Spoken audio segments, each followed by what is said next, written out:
Hello and welcome back to Scottish Independence Podcasts. We have a bonus podcast episode this week. We were at the Independence Forum for Scotland convention in Perth the other week, and we'll bring you more from that in our regular Friday podcast. One of the things we're really enjoying about the Forum's conferences is the continuity from the previous conference to the next. And so this bonus podcast is the session that was presented at the beginning of the conference with an update on big issues from the previous conference, which was in March. Three main topics that were discussed in the March conference: land reform, energy prices, and democracy. Three very important, meaty topics, I'm sure you'll agree. Now, unfortunately, because of the acoustics in the venue in March, we weren't able to record any usable audio other than one very short clip, which is on our YouTube channel. The audio in the Salutation Hotel in Perth was much better, so we thought it was useful to give you the update session. Although you didn't hear the original, at least you'll get an idea of what kind of topics are being discussed and also the progress that has been made. So the first update is by John Hutchison, and it's on Scotland's Future, Our Land. I want to just speak about a few things that have been happening land-wise since we last, or some of us last met in March. So one of the things that has happened has been a statement from Community Land Scotland calling on churches, particularly the Church of Scotland, to give local communities first refusal on churches that are no longer used as places of worship, to give local communities first refusal to buy these on behalf of the community. These churches were provided, if you think about it, by and large by those communities, so why should the church sell them off to the highest bidder? I really welcome that kind of line from Community Land Scotland. Also, the Island of Egg has hosted a lecture in the Simon Fraser Memorial Series of lectures to commemorate Scottish Wildlife Trust's role in the Island of Egg. Kenny Taylor gave that lecture. That's available on the Community Land Scotland website if you want to look at it as well. I also went to Rum for the commemoration of Rum's 50th year of community ownership. That was a very pleasant event, but what you've got to remember in these community land buyouts, that whilst there'd been 15 years of community ownership, there was another 15 years before that, before they got to that stage, and that was a fairly safe effect over the time as well.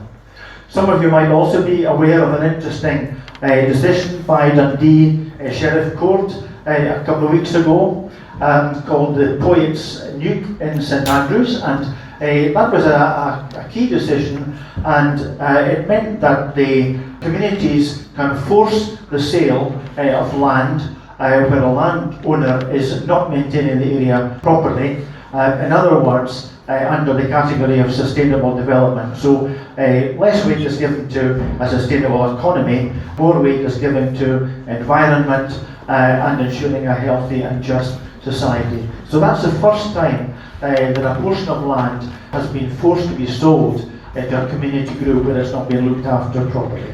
Also, Community Land Scotland has had its conference, as Ian mentioned.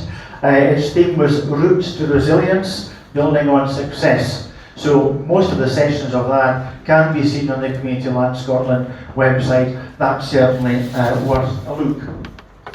These are the members of Community Land Scotland. They're Shetland. I am not a Shetland emitter before anyone accuses me of that. It's just the main members in Shetland.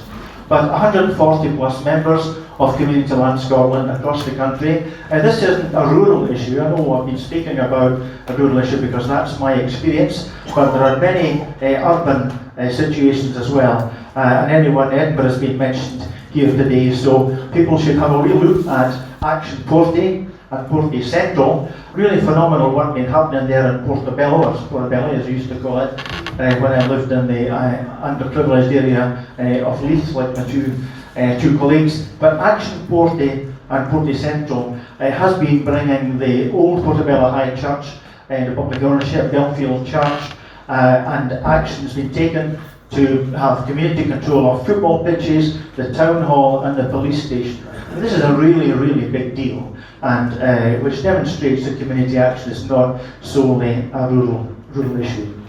So you'll remember we spoke in March about the Land Reform Scotland bill. I went through some of the recommendations from the Land Reform Review Group from 2014. Sorry to say, many of these have not been taken forward under this Land Reform Bill. Really pretty sad, we're just not tackling this in Scotland.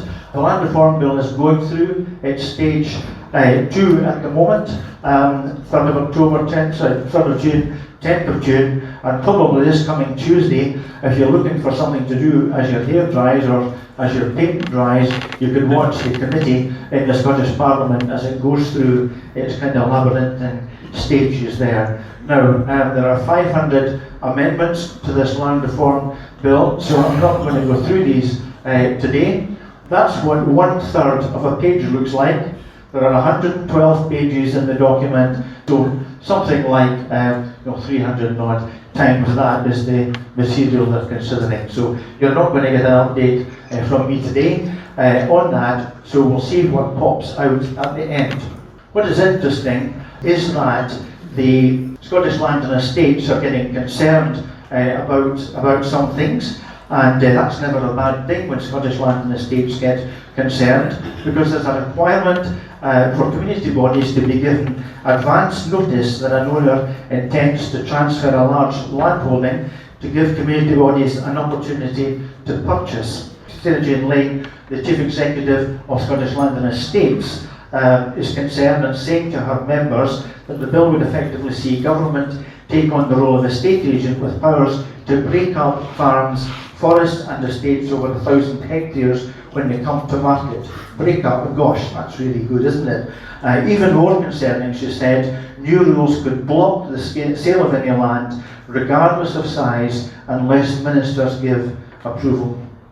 And land management plans are to be made public. Landowners must engage with communities over a threshold which I think is going to settle something less than 3,000 hectares, and there's a requirement to engage with communities under the Land Rights and Responsibilities Statement. So there are things there that are causing anxiety to Scottish Land and Estates, which in my view is never really a bad thing. So, but there's a thing that concerns me here that's going to be out with the scope of all of that, and that was the activity that we got involved in 2016 when the East Loch Harbour Community Trust tried to buy the former Alcan estate round about the smelter in Fort William. And of course the community right to buy is not really a community right to buy, it's a community right to attempt to register an interest in land. But if a minister doesn't agree that there's a public case, then you will not be allowed to register that interest in land. So community right to buy is a long way short of what the phrase suggests. And if you're dealing with a government that's kind of split, where you've got Environment Minister behind this thing, and someone like the Fergus Ewing, the Economy Minister, worried about it, then you're not going to get a clear steal from government. So on that estate there, just to the two red areas, something like 115,000 hectares. The reason why the aluminium smelter doesn't need to own that land is because they have the water rights irrespective of the ownership of the land. In that entire area there, the water catchment, looking at the Fort William smelter which is there, comprises between these two areas of land. So the entire catchment there of all these estates in the middle, Carrower, Adverike, Craigmedy estates, the land rights go with the people who have the smelter. So they do not need to own the land. So what our community is trying to do is to buy that, because they don't need that, they have the water rights. So that's the kind of thing that's outside this. If companies get sold, it's out with the scope of the Land Reform Act. So it can take years to move these things on, but we've got a long ways to go on land in Scotland. The next update comes from John Proctor, who's the chair of Energy Scotland. So, and as well as giving an update, John took the opportunity to seek some feedback on some proposals of things he wanted to take forward. So we're going to talk to you a little bit about energy today. Somebody asked me earlier on, how did I get involved in the IFS? And the answer to that is, like so many things, starts with a conversation with Leslie Riddoch. Leslie and I met up in my Edinburgh office just before I retired as a general manager of Intergen, which is probably Scotland's best kept secret. It's a power company that runs in the middle of George Street, but I won't say too much about that. But I was trying to think, what am I going to do in my retirement? I want to give something back, and we cracked on an idea that there's a kind of network of energy professionals who are kind of active, and we think the conversation on energy really needed to be promoted because it's such an advantage that Scotland had. That was 18 months ago, and you roll the clock forward to today. It was hardly a day goes by without one or two or three articles about energy in the press and the media. So that was how Energy Scotland formed. Through Energy Scotland, I introduced to Simon Forrest, who many might know, and Simon introduced me then to Ian Grant and John Brown, and we met up for the first time under the shadow of the bridges at South Queensferry. And we spoke about the same things, and it was quite an exciting conversation. And then one of the guys said to me, can we keep the lights on in an independent Scotland? Which was, to me, was like, of course we can. Right, we are the country of James Clerk Maxwell, whose birthday was yesterday incidentally, James Watt. That's our history, and we've got a great industrial heritage of companies like John Brown Engineering, and Peebles Transformers, and Babcock and Wilcox. I served my time with John Brown Engineering, so all these guys are out, in Scotland and still doing their thing, many of them. And also we've got great academic institutions in Scotland, Strathclyde University, Heriot Watt, great university doing engineering and energy stuff, Robert Gordon Institute, which I don't know enough about, but I'd like to know more, and also Glasgow University is a great academic institutions in Scotland. And we're also the country of, we've still got Scottish Power and Scottish Southern, even though they're foreign owned. There's a whole plethora of really good engineers doing their thing with those companies. And then we move on to the innovators, where again we've got Nova Innovation, who are bringing forward technology in the renewables space. And there's a whole raft of activities taking place there on that. And also, we've got so much natural resources of wave and wind, and the gas is still there, and that may be a more contentious discussion, but it's still there for us, right? So we've got all these resources, but most importantly, all the wires are in there, the transformers are there, the turbines are there, the switchgear, it's all there in the ground for Scotland. So I think the answer is definitely we could keep the lights on, right? What we will do in an independent Scotland, we'll have the control of the licensing. That's the simple change that needs to take place. It's not complicated, but we've got all the brain power and we've got all the kit, and so I'm pretty confident. So I think John and Ian liked my answer, and they invited us to do the convention, the first convention in March. So that was by a sort of long introduction. So Energy Scotland, as I said, they're a group of professionals. It's a voluntary group, it's a loose association, but we've got a wide range of experiences in the energy field, and we've got a vision for what Scotland's future energy mix can be. The group's objective is to progress the response to Scotland's energy challenge, which is how to deliver a secure, decarbonised energy supply which reduces the cost of energy and supports Scottish innovation and industry.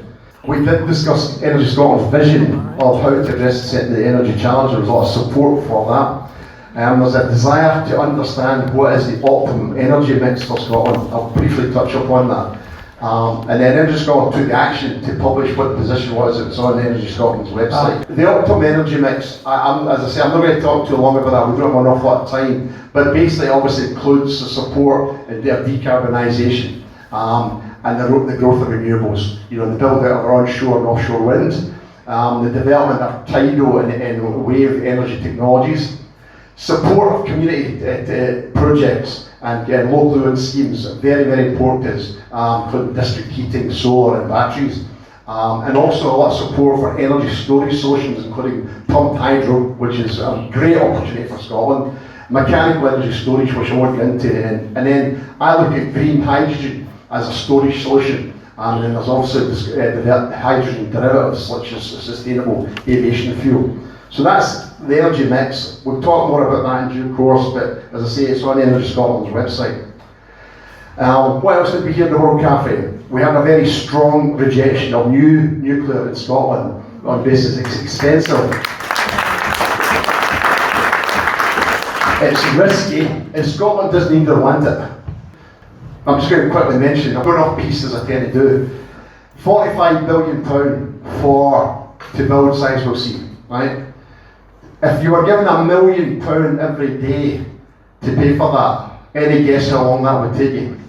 Well, it's 123 years. 123 years. That's just to build the bloody thing, right? 123 years to build that. Now, they don't tell you it's 45 billion. Apparently, they're going to do all sorts of cost savings and lessons learned, and they're going to do it a lot better than Hingley.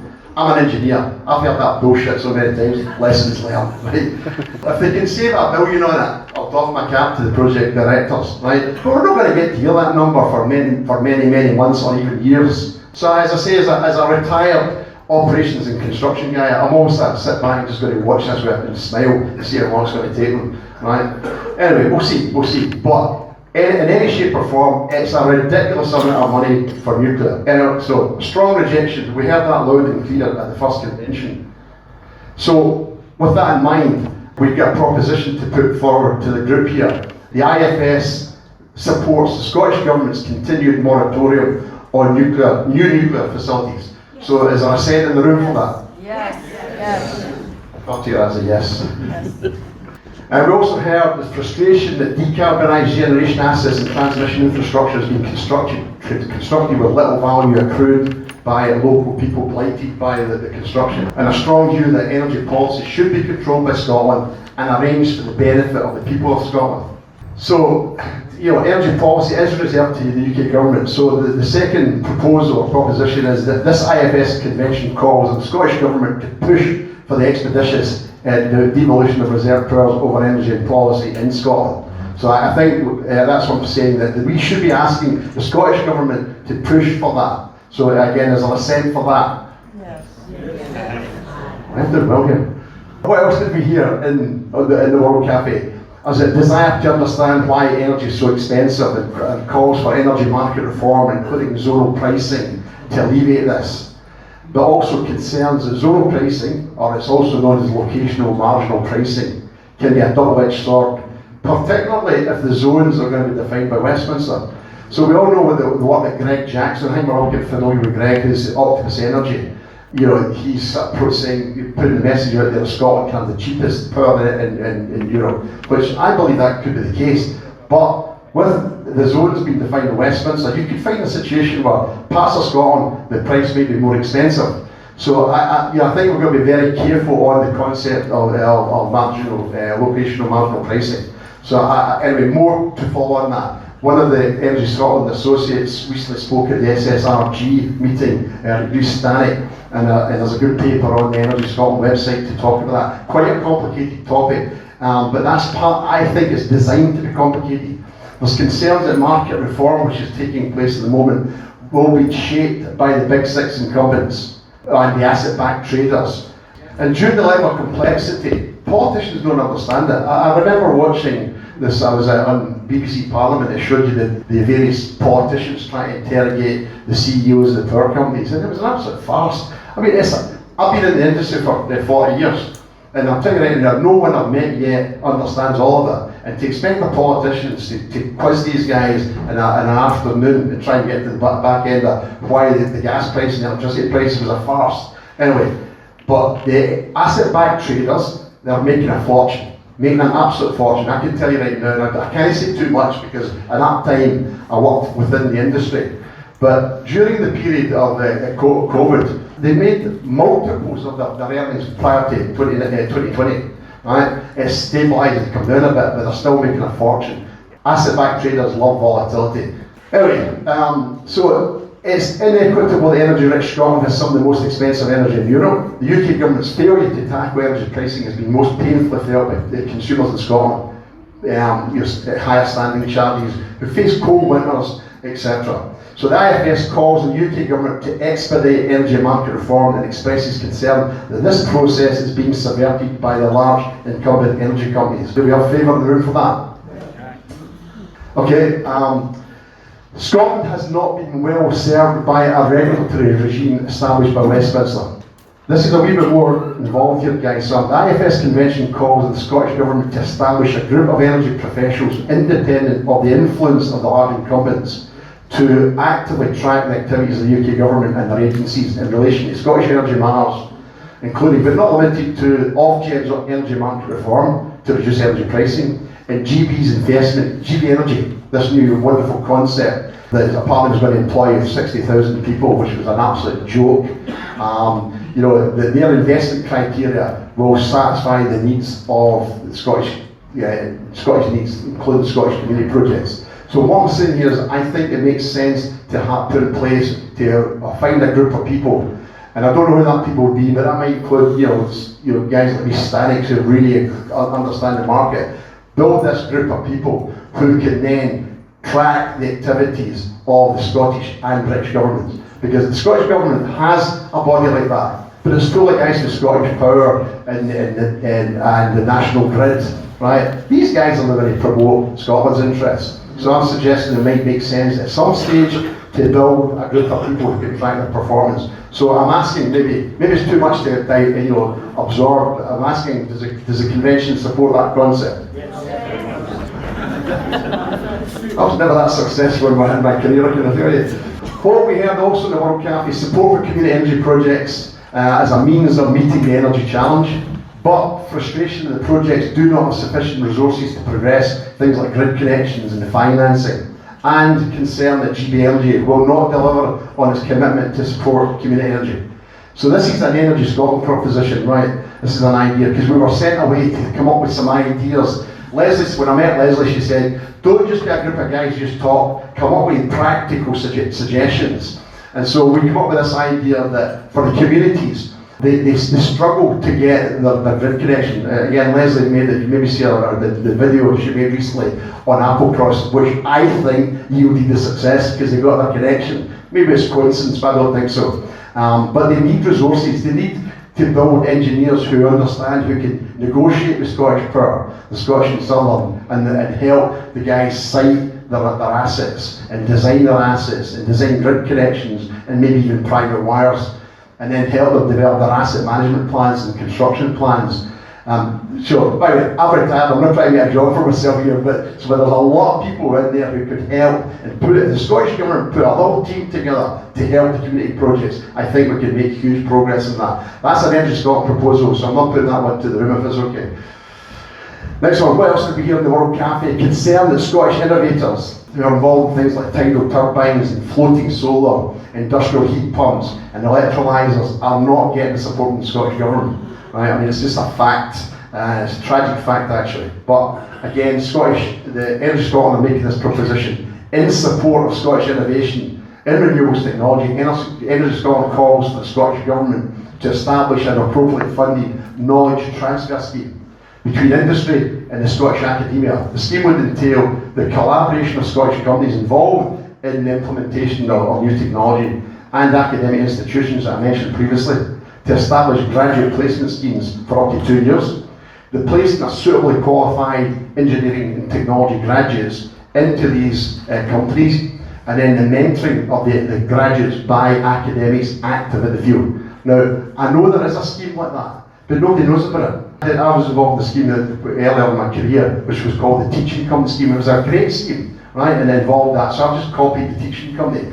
And there's still little things like that available, but I think the Scottish Government should get behind a scheme like this, because apparently there is a scheme that happens in Scotland, but my son came through Strathclyde Uni and he never heard anything about it. So I think that the Energy Scotland is making that as a proposal, something that we should build behind. Anyway, that's just to give you a little flavour of some of the things we're doing here. Energy Scotland is a group of, as I say, it's enthusiastic people are doing the time voluntary. We're not trying to make profit in that. We're not trying to sell anything. We're just trying to help progress the debate, the Scottish energy challenge, because we think we can be very successful. So I'll come back to the question that Ian and John asked me, can we keep the lights on? Absolutely. So let's go on with it. We have a country to liberate. And the third update is on the topic of democracy and comes from Geoff Bush. Total of 56 topic headings came out of the World Cafe. And I'm going to talk about every one of them. No. I'm going to select 4 from that 56 and 1 from each of the topic headings, just to give you a flavour of the sort of issues that we discussed, that came up and we discussed. So the 4 areas were the challenge of devolved and reserved powers, accountability and more direct control by the people, decentralisation of power, and so many of the topics in numbers 2 and 3 there overlapped, yet not surprisingly.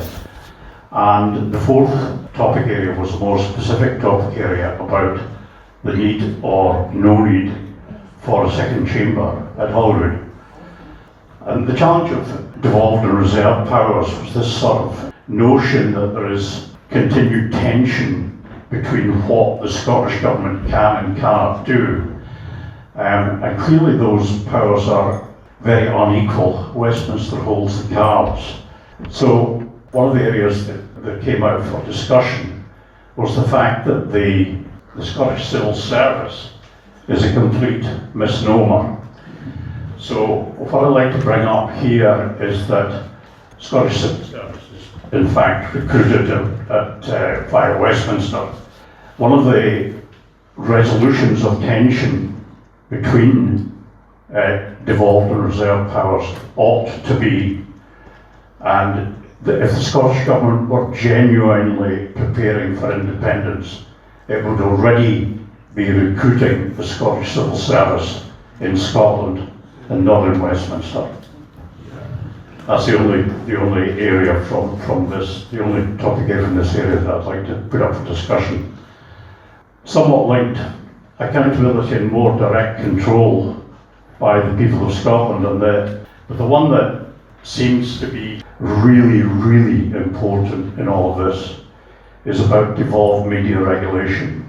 And the contention is that media regulation should be a devolved power. The Scottish Government should be more assertive about its role in media. And if necessary, if it can't get media regulation, it ought to establish a true Scottish media. It would be relatively straightforward for the Scottish Investment Bank to put together the funding for, for example, a truly Scottish TV channel. That's not a contentious issue. That's an investment. That's not a money sink. A Scottish channel would actually make money, would be commercially successful.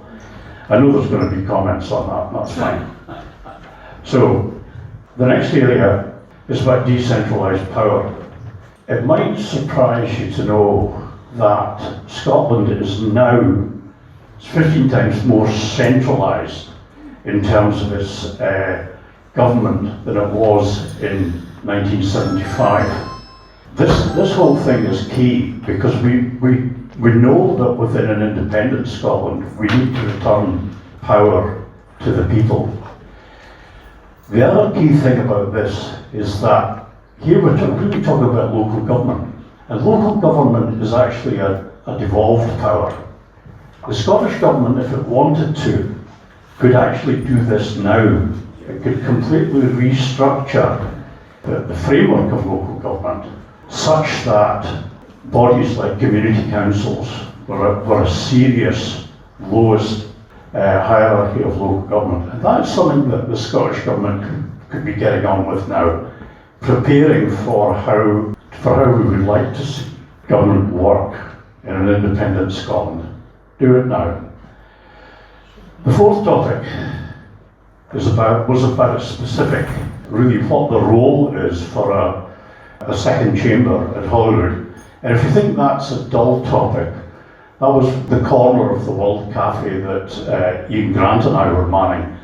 And we more or less had to step in and stop a fight breaking out between a former SNP MP and another character, I won't mention her name. The key thing I think about second chamber was really the argument that it's not really just a reviewing chamber, but actually it's a supervisory chamber. And it's supervisor, the key topic that came out there was that this chamber should be supervisory in the sense that it kept the executive honest and made sure that the sovereignty of the people was not something that was exercised every 5 years at an election, but made sure that the executive adhered to their promises, did the things that they were supposed to do, and didn't do anything that they weren't entitled to do. So that I thought that was quite an interesting key idea for how a second chamber could work. Okay. And there was an interesting comment from the floor relating to one of those updates. Firstly, on the energy issue, I am told that a big part of the SNP campaign is going to be energy based, and it might be worthwhile getting in touch to make sure that they actually talk to people who know what it's about, and that it's coaching. But the second thing I wanted to mention is the civil service and the Scottish Parliament. The civil service has been working with an independence party for 16 years. They have largely, please forgive the term, gone native. They get rotated. So even the ones who work with Lib Dems, who work with the Tories, whatever, they don't stay with them. They get rotated, and they get rotated often. So largely the civil service is used to the concept of an independent Scotland, and live with it on a day-to-day basis. So I wouldn't be that worried. The thing that really worries me about the civil service is it's small. It's really, really small. If we were an independent country, we'd need another 30,000 civil servants. So when we talk about the things that we should be doing to prepare for an independent Scotland, there aren't the policy makers and the civil servants in the Parliament with free time, and there isn't the legislative time to do it. It is a really, really small working group, and I've worked in councils for all my adult life really, and for much longer than I'd like to say, and worked with policy deficits, the ability to do things that you really want to do because you just don't have folk to do it. So it's something we've kind of got to realise. There is an impediment to the work that they would want to do. It might not be what we want them to do, but there is an impediment to the work they want to do because they just don't have the bodies to do it. That's really all I wanted to say. Just to maybe touch back on the contact with the Scottish Government. I think one of the things that we in Energy Scotland, we perhaps need to start maybe publicising our presence a little bit more. Being engineers, we kind of step forward with certainty, so we like to have, we get a response, what is energy mix, the best mix, so we go away in a group and then figure out solidly so that there's, we've got a 95% view on that. That's just the nature of engineers. So we step forward very slowly, and when we do come out, we'll get great confidence in what we're going to say. It's just so I'm conscious that maybe we've been keeping our light under a bushel a little bit. And I know that Leslie suggested that we need to do a little bit more on that. So that's something I've got to take away and speak to the Energy Scotland Associates about how we can do that. Because, as I said, we're all we're doing this as volunteers. A lot of the guys are obviously doing their day job. I've got a wee bit more time in my hands, and as a few others have. But again, you're trying to operate within a voluntary group. So I take the point we should certainly reach out to the Scottish Government and see if we can give them some advice. And it seems very arrogant actually to say that, but I think that maybe they could do with a little bit of support. So that was the update on the 3 topics from the March conference presented at the summer conference in Perth. So I hope you found that interesting, at least a flavour of what the discussions were. Next podcast is going to be the Poverty and Wellbeing Economy session, which took up most of the afternoon in Perth, a very good session. And we've got A cracking speech from Craig DL from Commonweal. Very interesting speech from Annie Miller from Basic Income Network Scotland on UBI. And then there's a Q&A panel with contributions from Eva Comrie, Craig DL, Dave Thompson from Christians for Independence, and Jim Osborne from the Scottish Currency Group. It's a really good session. Independence Forum Scotland does have a website. There is a much more detailed report of the conference on that website. It's independenceforum.scot. We'll put the link in the notes. The other thing to say is date for your diary. If this is the kind of conversation you would like to know more about, you'd like to take part in. The next conference will be the autumn one. It's going to be in Glasgow, and the date is the 8th of November. There will be much more information coming out beforehand, but that's one for the diary. Thanks for listening to this bonus podcast, everybody, and we'll catch you all on Friday for our regular broadcast. Bye now. Thanks for listening, everybody. Hope you enjoyed that. Don't forget to subscribe to us wherever you get your podcasts. And if you're listening on YouTube, you can click the little bell and you get a reminder whenever we put out a new episode, which is every Friday. And sign up for our mailing list. You can do that from the website. And we always send one out at the beginning of each month to tell you what's happening. Last but not least, you can buy us a coffee on coffee.com. And we'll catch you later. Bye now.